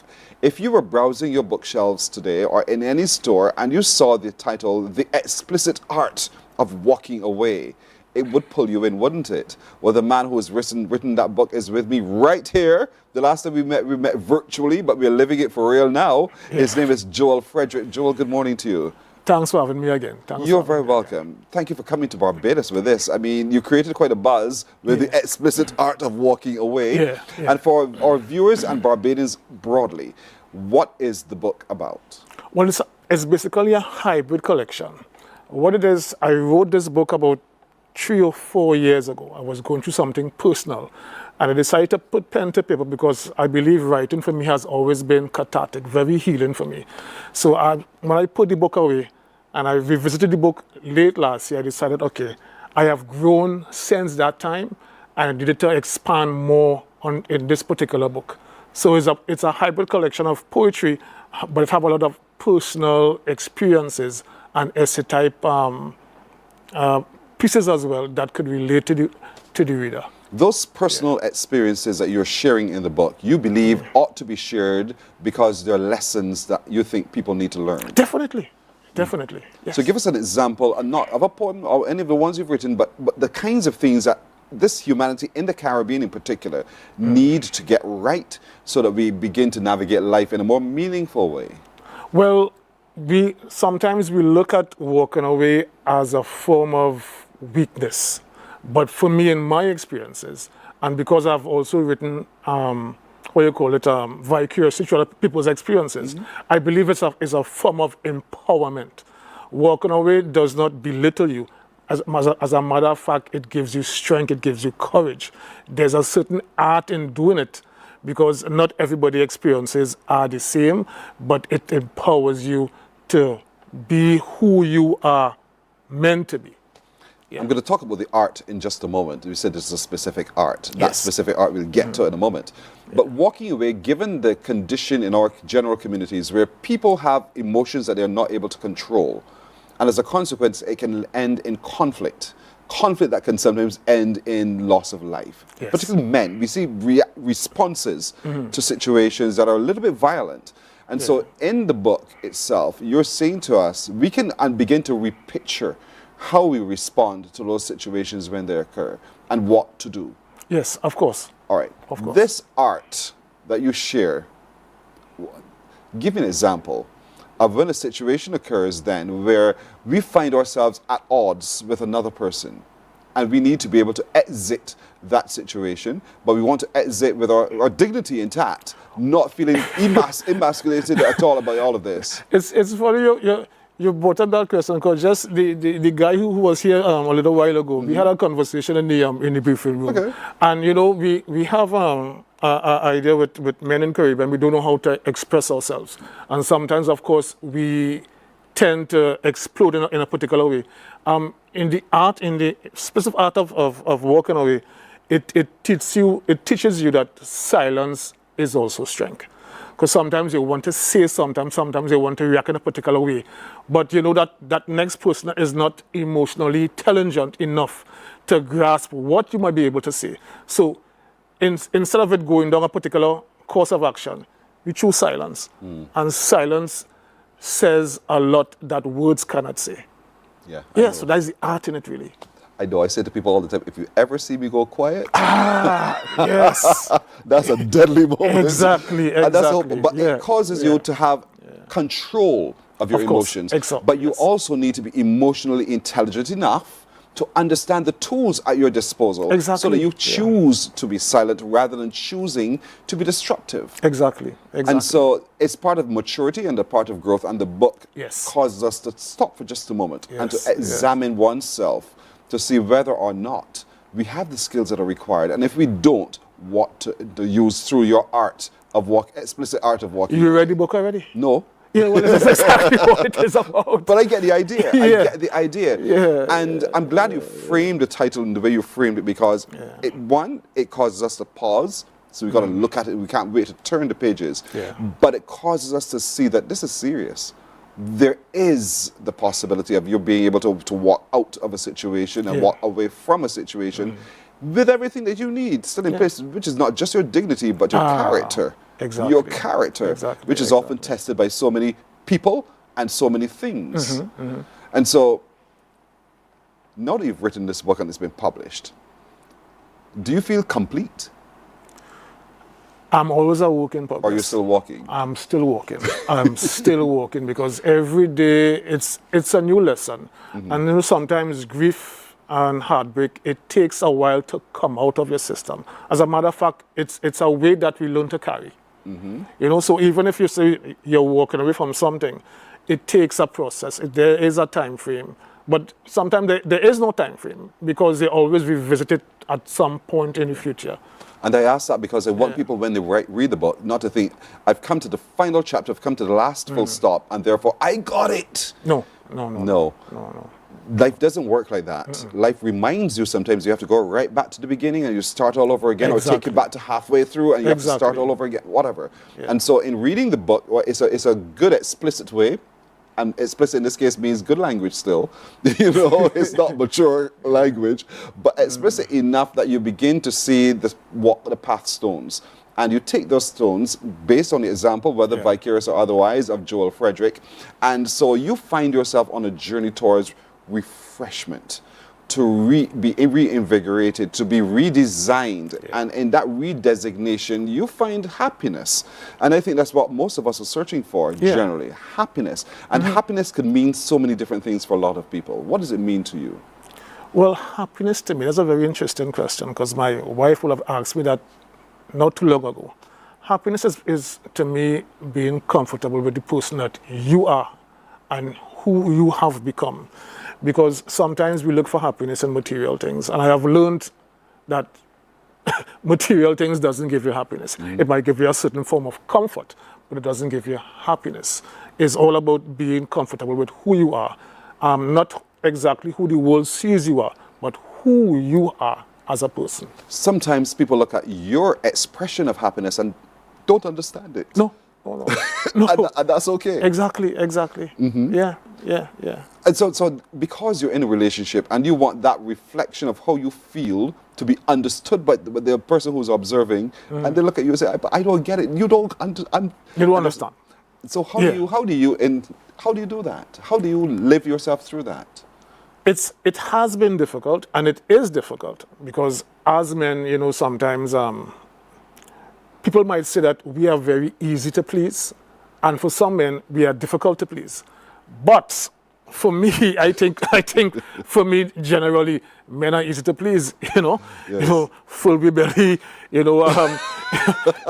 are easy to please. His heart is through his stomach. Yeah, exactly. And we just want that. And we're happy. We're good to go. Yeah, Don't exactly. complicate matters, in other words. Exactly. When you complicate matters, we want to walk away. And so if you want to know the explicit art of walking away without creating confusion and conflict and then long-term problems, learn the explicit art of walking away. And so you're on the island now. You have the book. And yes. Are you distributing in Barbados? I am. Well, I came across for a very short vacation, hoping that I will get some peace and quiet. And as I came across here, I realized, all right, I know I finished the book, but as fate will have it, I am still writing. I have a publishing date of the 19th of April, but I still have some little nuances to finish up. Because as I say, it's always a process. You're just not giving up. I'm just not giving up. You have to put the pen down. Yes, That's how have you to. Put the pen down, that's it. And then do part 2. That's always another option too. Yes, a second edition. And so we are happy to meet you today, Joel. I really wish people, we can't wait for April 19th to come when the book is released. And it will be released online and in physical hard copy as well. And so you need to get the book, The Explicit Art of Walking Away. Joel Frederick is his name. He has a number of other books he's published, and if you want to, you can go online as well, and you can find them, and you can purchase them. You get a sense of the man who has invested so much of his time and life into what he has produced and distilled for you to enjoy. So I want to encourage you to go online, look for the name Joel Frederick, find his books, and then get ready for the release on the 19th of April of the book, The Explicit Art of Walking Away, and Empower Self when you consume. Thank you again. Good to reach you. Thank you. You're welcome. Thank you. All right. We're coming back with more here on Morning Barbados in a moment.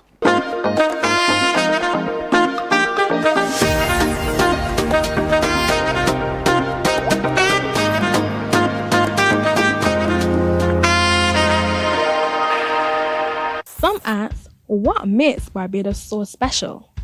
We at Mornin Barbados say it's you, our exceptional youth. You are talented, resilient, and inspirational. You are the epitome of the Barbadian spirit, testing the boundaries of your creativity.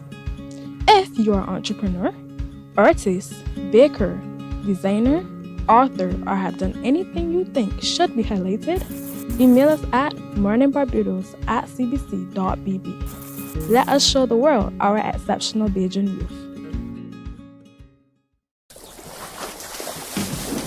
From the beautiful shores of the gem of the Caribbean, Barbados, home of the amazing Harrison's Cave, the tantalizing Oystins Bay Garden, our historic garrison, the indigenous road tennis, and the friendliest people in the world.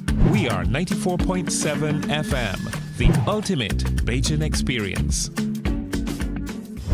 There is a saying, you can find a Bajan anywhere. Are you a Bajan living abroad? Or do you know of one who has migrated to another country? Well, we at Mornin Barbados would love to have you or them on our Bajan Afar segment. Share your amazing stories, experiences, and how you have adapted to a new culture. Morning, morning, morning. Good morning. Good morning to you. We're approaching 20 minutes to go to the hour of 8 o'clock. We now reach across the seas to have an exposition right now with the Jordans. We're joined by Alison Jordan Roberts and Christopher Jordan, who are both co-founders of Managing Our Mental. Life tosses us so many situations, and sometimes in that toss, we find ourselves completely discombobulated. Good morning to both of you. Good morning. Good morning. Good morning, Pearson. Good morning. Thank you so much for joining us. Why did you co-find, like that's the correct phrase, what you do, managing our mental? What is it that led you to that point? Well, I can start by explaining that as a mom, I had a really horrible experience where my firstborn, Michael, had an accident just before his 8th birthday. As a result of that, he had head injuries and some serious bodily injuries as well. But as fast forward, he actually started to show signs of mental health issues in his adolescence.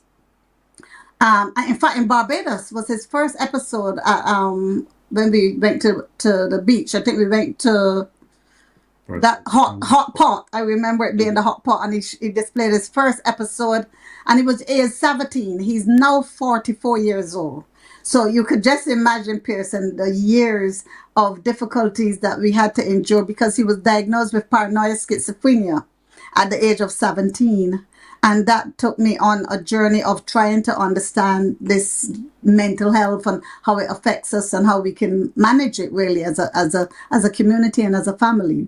It's affecting you as a family member. It's affecting him as the individual who are also having this journey. And so your outfit, the group that you formed, Managing Our Mental, is designed to do what? It's designed for who? Yeah, so I'm actually the one that coined the name Managing Our Mental, and it actually came about through my own mental health struggles. In 2021, during the pandemic, I was sat around a table in Shepherd's Bush in London, and I said to everyone around me, I wonder how everyone's mental health is doing. Everyone at the time laughed, but really what that was a cry for help about my own mental health, because my mental health was deteriorating rapidly. So I came up with the name Managing Our Mental, as whilst I was going through something, I needed somewhere that I could go and speak to people that's like-minded before it reached that crisis point. So I came up with the name Managing Our Mental as someone that's going to champion and be an advocate for mental health, so that maybe one day I'll be able to save someone that was exactly like me in my position. And so, Chris, you operate a grouping of men. So talk to me about Yes. that and what you do within that grouping so that you're also able to help men manage their mental spaces too. Yes, so I'm an expert by experience with the NHS, and I run a men's group called Mentality, and it's a safe space for men to literally get whatever's off their chest, whether they want to moan about their wife, whether they want to moan about work, their girlfriend, their partners, money, whatever the case may be. It's a safe space for men to just exhale and get off their chest. Indeed. So while at the same time, though, Alison, you are also operating through workshops and different seminars and the like. How is that going, and what are some of the responses you're encountering as you take that journey? That is going extremely well. We have a very high uptake of people who attend, and we find that people are really needing that kind of support, especially, as Chris said, at an early stage where they're struggling with, what's going on with them. Why do they overthink? Why do they ruminate? Why do they feel that they're not good enough? So I find that people are really reaching out to us, so much so that we actually won 2 awards recently, as Civic Honors Awards for contribution to our community in Hammersmith and Fulham, which is where we're based at a place called 245 Hammersmith Road on Mondays. So we have a very good uptake of people, and I've also formed a sister circle as well, specifically, as Chris said, for ladies to have their time where they can meditate, they can do mindfulness, they can talk about female issues in a nice, safe, confidential space. So it's doing extremely well. Congratulations on your recognition. Indeed, well done to both of you. And so you're using your experience to be able to give out and give back to others within your community. And is your activism generally among people of color, or do you find that when you mix color that there's a different reality that you face as well? Yeah, that's an interesting question. Actually, we do have predominantly the ethnic minority groups who attends the workshops, but we do have people of all race, color, creed, and sexuality. And what we find is that sometimes you will get a little bit of disparities in and among the conversations, because you'll have lively debates and stuff. But all in all, because mental health has no color, yes, it's not biased at all. It can reach anyone and affect any one of us at any time in our lives. We open it to everyone. And so, what are some? And also, go ahead, Chris. as well, go ahead. Sorry, I was just saying, Hammersmith and Fulham, where we are based, unfortunately has the highest suicide rate in men and women. So we've kind of beaten the home drum first at 245, and we have a few plans in the future of doing 245 to 246, meaning coming to Barbados soon. We're looking forward to that indeed. What are some of the strategies you use to help people recover in their mental journey as you create yourselves the managing our mental? What are some of the strategies you use? Yeah, well, I think I have a wealth of clinical knowledge and background, because when Michael started getting ill, I decided to seek an educational path. So hence why I've got the 3 degrees in counseling and psychology undergrad, and then postgrad in psychotherapy and counseling.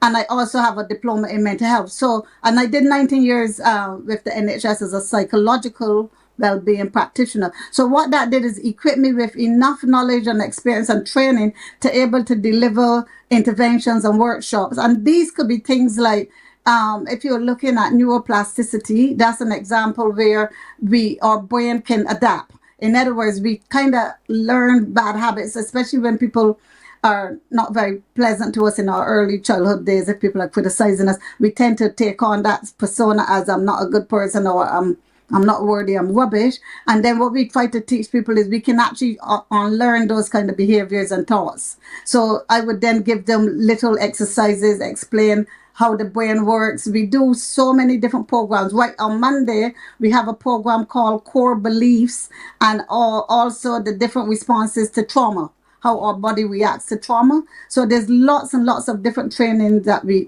deliver, which people find extremely useful, because they get to understand the intricate problem and where it came from and what's maintaining it. And then we help them to break that cycle. And I'm glad you took the time to explain it in the way that you did, because I want people to understand you're credible and you are accredited, and it's a safe space where they can come, feel comfortable to share, and in sharing to offer solutions, and the breakthroughs, I'm sure, make you smile and feel so good every single moment, every single time. And so it's an opportunity for men and women and children. There's a brotherhood, there's a sisterhood, and children as well, because children are a part of life. They live life too, but they manage things, the adult things, a little differently. And so we want you to know that managing our mental is an option you can actually take if you are faced with difficult times, because difficult times do attend to each of us at every time. And so to both of you, I want to say thank you. I wish you well with your future endeavors in managing our mental.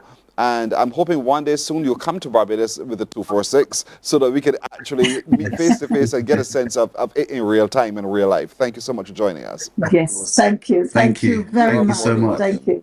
You're very welcome indeed. So begin your mental health journey with Christopher and Alison Jordan. Both of them are looking forward to helping you today. Online, you can see there on your screen just where you can go and ask you one question. How can we help you today? And once you click that, you can get the answer to your question. Morning Barbados breaks right here. When we come back, we need to slow down and we need to reset. We'll tell you about how you can do so in just a moment. Morning, morning, morning. Good morning. Good morning to you. There is a saying, you can find a Bajan anywhere. Are you a Bajan living abroad? Or do you know of one who has migrated to another country? Well, we at Mornin Barbados would love to have you or them on our Bajan Afar segment. Share your amazing stories, experiences, and how you have adapted to a new culture. Send us an email to morninbarbados@cbc.vb, and together we will travel the world.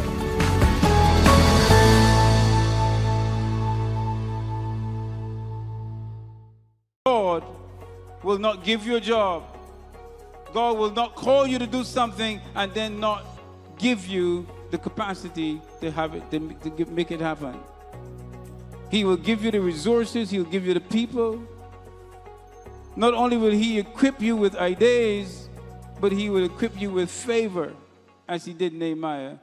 Turn on the latest episode of Infinite Possibilities, only on CBC TV8, every Sunday at 1:30 p.m., sponsored by Morning, morning, morning. Good morning. Good morning to you. We're 10 minutes now to go to 8 o'clock. Sometimes you ask yourself, why am I constantly tired? I slept, didn't I? And why does life feel so confusing to a lot of us? Well, there is a retreat for that responds to those questions indeed. And so I'm happy to be joined this morning by Chantal Selma. We know her so well. She runs the Light Body Holistic Center, and that's because there is a retreat for that. Chantal, good morning to you. Good morning. Good to see you. Tell me a little bit about the business you run. Okay, so Light Body Holistic Clinic in Pelican Village. I've been doing it for about a little over 25 years. Yes. And now we have gotten to that point where we're starting to do retreats. But I am a botanical health coach, and I do iridology, herbal medicine, and live food. So we like to do that combination in a long weekend to give people a really nice chance to kind of reset. Yeah.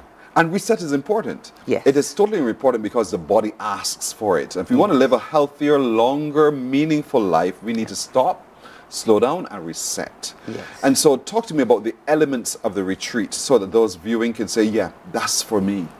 Okay, so the retreat is really one, these because this is our second annual one. We were here last year, and it is really a chance for people to immerse themselves in community, in education, and relaxation, so that it starts that transformation that you're looking for. Okay, and we are very mindful that people are looking for solutions. They're stressed, they're tired, they have niggling problems that they really would like to address, but they want to do it in a way that really can work with the lifestyle that they have going on. So this is what the retreat is about. So you have elements of like yoga, meditation.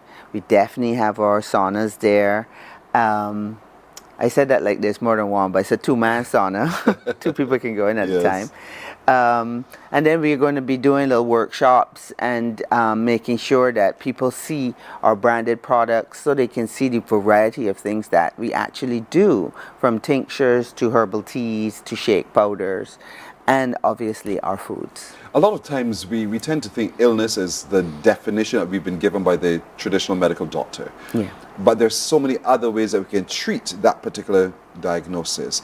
And this is what the retreat allows us to be able to do. Yes. Sometimes it's the lifestyle that needs to change. And that lifestyle encompasses not just how we rest, but how we eat, how we train the mind, how we get the body in alignment and in movement to respond as well. And so this retreat is designed as a response as well. So I spend all day trying to help people to adapt the changes they want to make to their lifestyle to what they're already doing. They have kids, they have work, they have this, but they want to get a way that they can be healthier and integrate the two better. So we really put it down on paper, but then you need to get past that, because what happens is that you need time to really self-love. So getting a massage, getting the sauna, getting a chance to really decompress, and you know, that transformation leaves you feeling lighter, you know, mentally clearer, and you get some questions answered. And it doesn't have to be so rushed, okay? Because everything is just a little appointment, whereas a retreat is something where you have the whole day and you can really talk it through with other people that are having the same experience as you. You can get to actually rest for a little bit, you know what I mean, in a whole different, very quiet, peaceful environment. And sometimes healing requires community. Yes, and that's what it's about. So as a community of people who've come together to say, I'm a part of the journey towards rest and relaxation and slowing down and just understanding what's going on and empowering myself with the knowledge and the tools and techniques to be able to go on a healthier journey.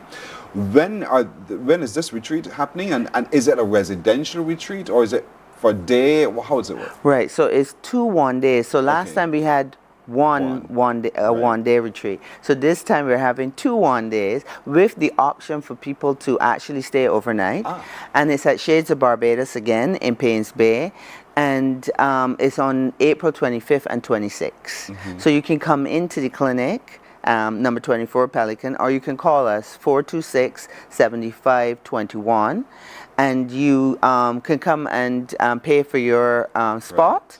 You can, and we will direct you from there in terms of dealing with shades and if you want to overnight and that kind of stuff. All the information we're sharing is right down your screen, everybody. Look at your screen and you'll see it for yourself. See it for yourself. It's the 25th and 26th of April coming up. So we have like a month to get ourselves together, to get our monies together. Yes. This is a true good investment. For sure. And if you can scan the code on your screen as well. You choose your day.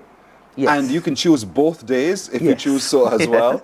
And they'll put you in charge with Shades of Barbados for your bookings and get it happen as well, because overnight options are available. Yes. But you need to pay in full to secure your spot. You really do need to pay in full by the 10th of April.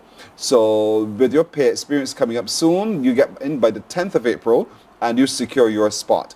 And in securing your spot, you have workshops and sessions. You have pampering moments. I want to call it that for a moment. Of course. and most of all, you get to experience food options that can work for you. Yes, and this is one of the most important things. I want to really put forward food as medicine. Okay, so a lot of people coming through, they want nutrient dense food, they want other options than the ones that they have now, and they're not sure where to get these. And we have done it where we actually offer lunches from Monday to Saturday at the clinic. So we have a kitchen within the clinic. So we put forward live food for everybody, fresh juices, shake powders, and so on.